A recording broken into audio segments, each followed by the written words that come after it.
Buenos días mi gente, mi nombre es Juan H. Sábara, esta es la página de La Tijera, hoy es sábado 7 de junio del año 2025. Señores, la dictadura se sigue empantanando y se sigue metiendo en su propia mentira. Resulta que en el último podcast desde la presidencia del títere dictatorial Miguel Díaz-Canel, donde invitó a la presidenta de Telsa y a otro funcionario más del Ministerio de Comunicaciones, simple y llanamente esta mujer dijo que mensualmente 8 millones de usuarios tienen el servicio de internet, o sea, acceden al servicio de internet a través de la red de Telsa,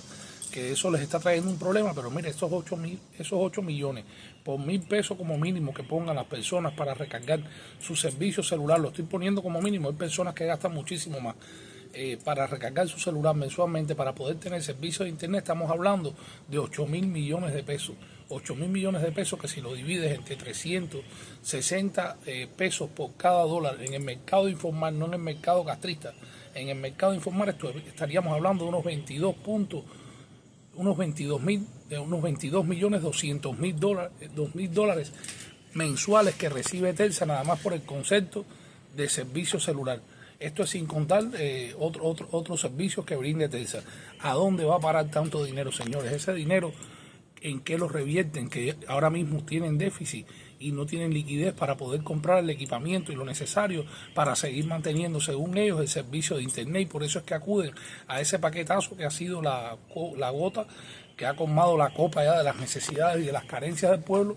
Y la juventud fue la primera que dio el paso al frente, pero todo el mundo se ve afectado, porque si estamos hablando de 8 millones de usuarios, estamos hablando de prácticamente todo el pueblo de Cuba. O sea, todo el pueblo cubano en estos momentos está afectado. ¿Saben qué pasa? Que esos 22 millones 200 mil dólares mensuales que reciben nada más poniendo a 1.000 pesos por cada usuario que accede al servicio de internet dentro de Cuba, ¿se usa para qué? Para mantener a Manolito, el hijastro de Díaz-Canel, que siga estudiando en una de las mejores escuelas, universidades, ¿no?, de España, para que sigan los hijos y los nietos de los miembros de la cúpula dictatorial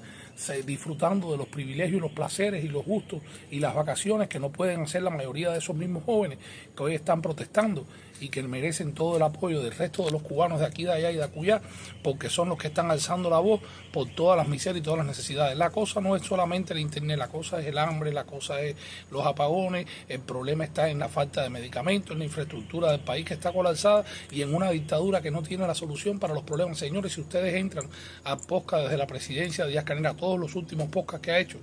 la mayoría de las personas, incluso personas que se identifican y se consideran como revolucionarios, o sea, como adeptos a ese régimen opresor, le están criticando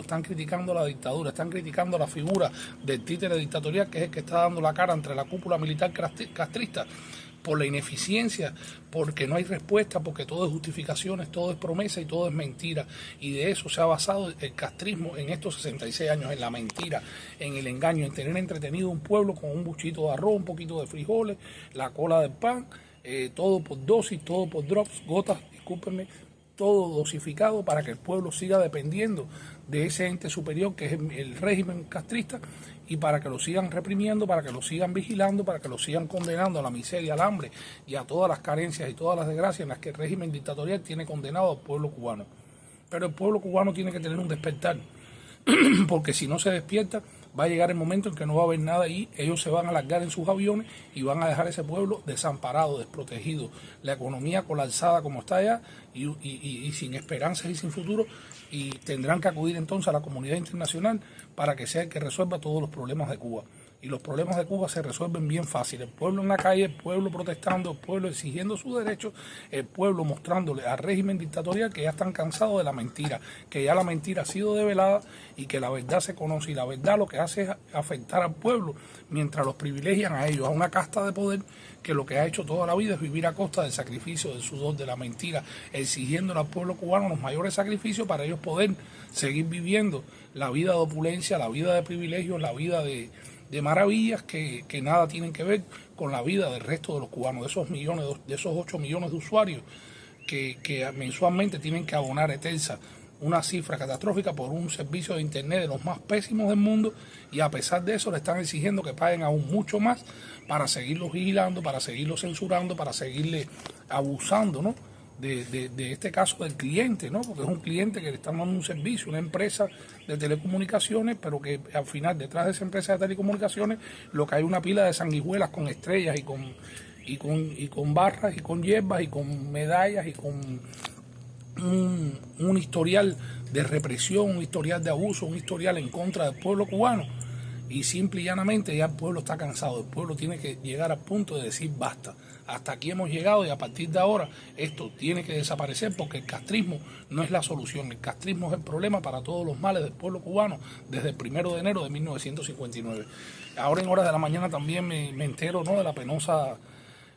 noticia de la muerte de Changuito, el pailero de los Bambán, el hombre que tanta gloria dio, el hombre que ganó Grammy junto con los Bambán, pero el hombre que al final, en el ocaso de sus días, fue abandonado por la dictadura castrista, por las instituciones culturales, y su hijo tuvo que padecer un calvario para poder conseguirle cada medicamento, cada alimento, cada necesidad de Changuito, que en el ocaso de sus días, quien falleció a los 77 años y no 76, como dicen las instituciones del régimen, si nos guiamos por lo que dice su biografía en las redes sociales, en Google y demás, pues había nacido el 18 de enero del año 1948, si sumamos la fecha,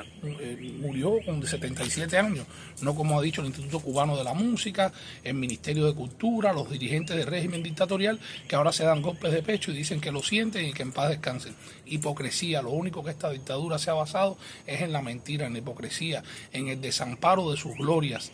en el abandono de las personas que han dado todo para darle prestigio no al régimen, sino a Cuba.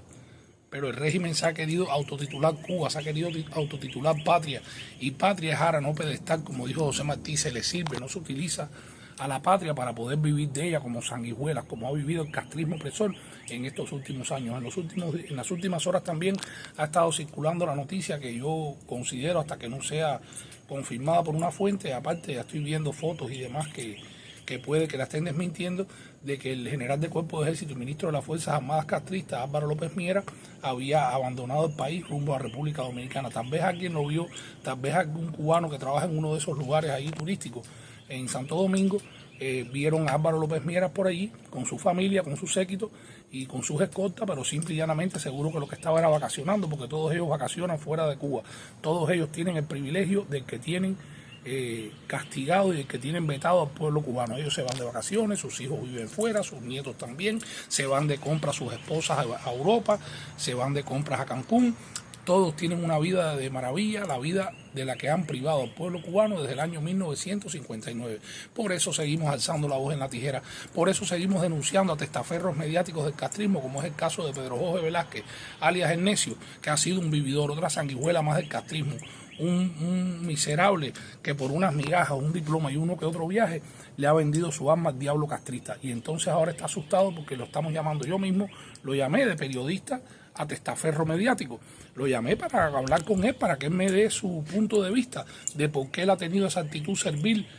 a favor de la dictadura castrista, de por qué Pedro Jorge Velázquez, alias El Necio, se ha salido a reír de los jóvenes universitarios, cuando él fue universitario también en algún momento de su vida, porque están exigiendo tener una mejor internet para poder terminar sus estudios, para poder hacer sus tareas. Sin embargo, él lo que hace es salir a burlarse y decir que la gusanera de Miami, en este caso nosotros, los cubanos libres, los cubanos del exilio, los que alzamos la voz por la libertad de Cuba y por los presos políticos y por un bienestar y por el fin de la dictadura terrorista castrista, que tenemos que pagarle a la familia. Y este es el juego de nunca acabar. Por esos tipos como Pedro Jorge Velázquez, este despreciable, que viaja alrededor del mundo dando una imagen distorsionada de la realidad de Cuba, de lo que es la verdadera dictadura opresora, genocida, castrista a la que él sirve, tenemos que descaracterizarlo, tenemos que señalarlo y tenemos que recordarle que él no cabe en el avión dictatorial el día que ese régimen opresor se caiga y los miembros de la cúpula de primera línea que tienen aviones y tienen medios de cómo salir de ahí con todos los robados se van a largar. Pero él no cabe ahí, él va a quedar y ya todo el mundo sabe dónde vive, todo el mundo tiene su teléfono,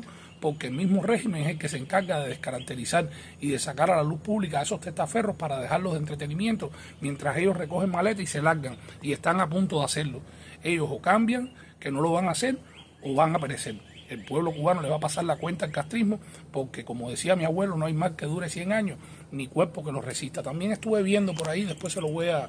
compartir, una entrevista que le hace en inglés, creo que fue una de las visitas a las Naciones Unidas, al criminal y asesino Ernesto Che Guevara, ese argentino que fusiló a tantos cubanos en la cabaña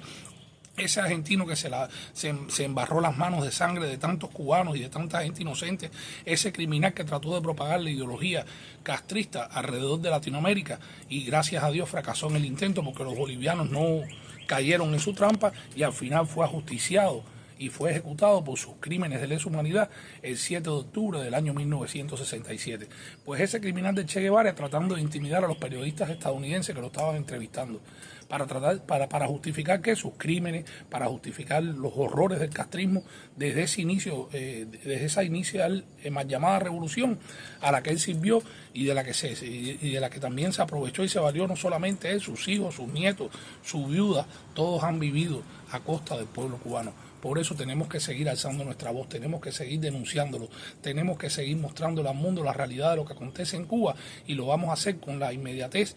y la veracidad que nos caracteriza, no como lo hace la prensa oficialista del castrismo, tergiversando y tapando la realidad cubana, tapando una realidad de violaciones flagrantes a los derechos humanos, de miseria, de hambre, de presos políticos, de desgracia, de represión y de miserias en los que el castrismo ha condenado al pueblo cubano desde el año 1959. Seguiremos alzando la voz por Cuba, seguiremos alzando nuestra voz por la libertad, seguiremos llevando la noticia con veracidad e inmediatez gracias a ustedes. Mi nombre es Juan Echezábal, les deseo una linda jornada de sábado, Dios me los bendiga y que tengan un buen día. Bendiciones.